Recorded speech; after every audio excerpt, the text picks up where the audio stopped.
Hello everybody and welcome back to our channel which is Elite Students Club। यार मैं हर बार confuse हो जाता हूँ, ठीक है, शायद हो सकता है अजीब लेट बी एनीथिंग। तो हाँ जी, आज का हमारा जो टॉपिक रहेगा वो एटम्स एंड मॉलिक्यूल्स है, एज वी ऑल नो। तो यहाँ पे मैंने 20 एलिमेंट्स के नाम लिखे हैं, ठीक है। These are the first 20 elements जो आपके लिए इस साल बेनिफिशियल हैं, काम आएंगे, बहुत ज़्यादा यूजफुल हैं। क्या है, कैसे हैं, क्या यूज़ है, कहाँ क्या होगा, सारी चीज़ें will be discussing after it. But यहाँ पे इम्पोर्टेंस क्या है कि आपको सीरियल नंबर के अकॉर्डिंग, ये इनका एटॉमिक नंबर है। These are the atoms: hydrogen, helium, lithium, beryllium, boron, carbon, nitrogen, oxygen, fluorine, neon, sodium, magnesium, aluminium, silicon, phosphorus, sulfur, chlorine, argon, potassium and calcium। ये 20 आपके एलिमेंट्स हैं। आपको number atomic, ये इनके atomic number हैं, ये इनके एटॉमिक सिंबल हैं। आपको हर एटम का, हर एलिमेंट का एटॉमिक नंबर और उनका एटॉमिक सिंबल, एलिमेंट जो सिंबल है वो पता होना चाहिए। सो जस्ट आप वीडियो पॉज कीजिए, देखिए इनको, ठीक है, नोट कीजिए, स्क्रीनशॉट लीजिए। It's all over to you.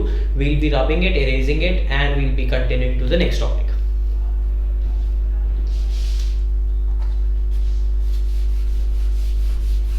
हाँ जी, तो अब जो हमारा टॉपिक रहेगा ना, वो आज एक छोटी सी वीडियो के ऊपर रहेगा। एंड छोटी सी वीडियो क्या बताएगी? छोटी सी वीडियो हमें सिर्फ एक चीज बताएगी आज, कि एटम और मॉलिक्यूल का बेसिक डिफरेंस क्या है। आज ज्यादातर हम बुक के कुछ एक कह सकते हैं थियोरेटिकल पार्ट के ऊपर चलेंगे, ठीक है। एटम्स क्या होते हैं एंड देन मॉलिक्यूल्स क्या होते हैं, ठीक है।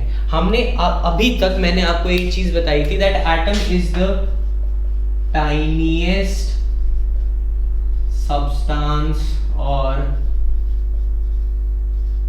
मैटर इन या ऑफ एनी ऑब्जेक्ट। किसी भी ऑब्जेक्ट का सबसे छोटा जो पार्टिकल होगा वो क्या होगा? एटम होगा, ठीक है। एंड व्हेन टू और more than two atoms combine, जब दो या दो से ज्यादा एटम्स कंबाइन करते हैं, दे फॉर्म मॉलिक्यूल। ये ध्यान रखेंगे, ठीक है। मॉलिक्यूल क्या होता है, एटम क्या होता है। तो मैंने अभी आपके सामने कुछ नाम लिखे थे, तो उनमें से कह सकते हैं कि ऑक्सीजन जो था वो अपना अलग एटम था, हाइड्रोजन जो था वो वहां पे अलग एटम था, बट ये दोनों मिलके H2O दैट इज वाटर बनाते हैं। एंड वाटर क्या है? वाटर एक मॉलिक्यूल है। सो यहाँ पे डिफरेंस दोनों का हमें शायद समझ में आ गया है। यहाँ पे और यहाँ पे दोनों की चीजों के बारे में एक अलग से एक डेफिनेशन है। मॉलिक्यूल के बारे में आगे पढ़ेंगे, क्या पढ़ेंगे वो अलग बात है, बट यहाँ पे अभी जो मेन पढ़ने के लिए है वो एटम्स में आता है। हम इसको अलग रखेंगे आज, क्योंकि ये बात हमारे लिए इतनी जरूरी नहीं है। एक एटम का अपना एटॉमिक मास होता है, और इस एटॉमिक मास को कैसे डिफाइन किया जाता है, इसकी एक डेफिनेशन है, वो मैं यहां लिखता हूं, ठीक है। Now what is the definition for atom. Now atom को डिफाइन करने के लिए एक मास कंसीडरेशन है। जैसे हमने यहाँ पे एक एटम देखा था कार्बन, उसका एक आइसोटोप होता है कार्बन 12, उसकी एक फॉर्म कह सकते हैं, ठीक है। आइसोटोप, आइसोमर्स के बारे में बात करेंगे। एक आइसोटोप है कार्बन 12। अब कार्बन 12 को हम C12 लिखते हैं। कार्बन का सिंबल मैंने अभी C बताया था, ठीक है।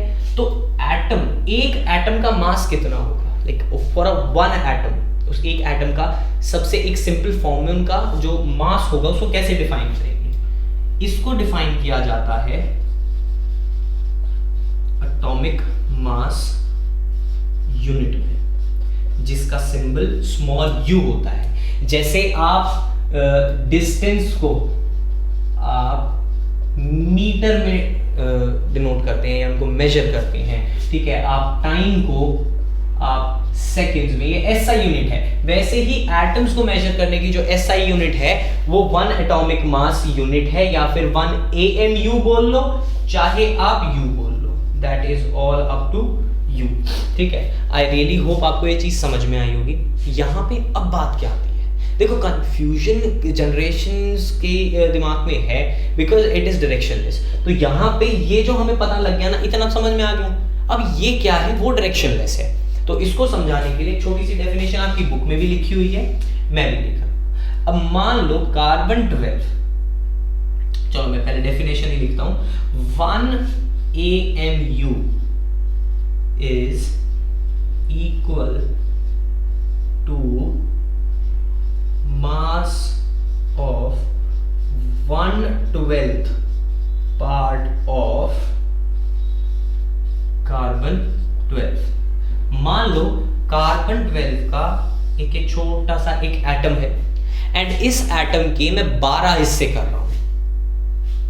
करे 2 4 6 8 10 और 12। तो ये जो एक हिस्सा है ना 1 AMU इस एक हिस्से के बराबर है। Like it is equivalent to 1 part of, तो 12 ऑफ कार्बन 12 की कार्बन 12 के जो 12 हिस्से हैं उनका जो एक पार्ट है वो उसके इक्विवेलेंट है। ठीक है, मैंने ये देखो पिक्चर बना तो दी है, एक डायग्राम जस्ट आपको हेल्प करने के लिए, थोड़ा सा विजुअलाइज करने के लिए बनाया था।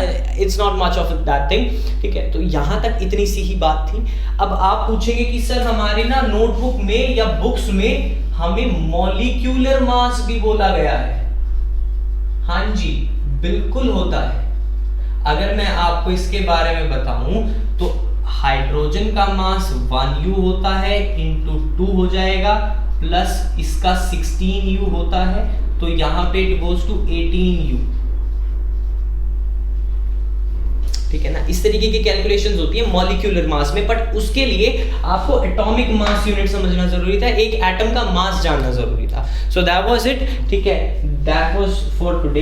इससे ज्यादा देखो मैंने आपको बोला था बहुत छोटी सी वीडियो रहेगी, एंड वो वीडियो यही थी बिकॉज आज हमारे लिए सिर्फ ये जानना जरूरी है कि जी ये क्या होता है, बस आगे का सिंपल है। ठीक है, so just note it down. I hope आप लोगों को समझ में आया and you like the video.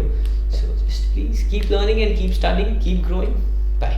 Note down the complete what you want and we'll be ending the video.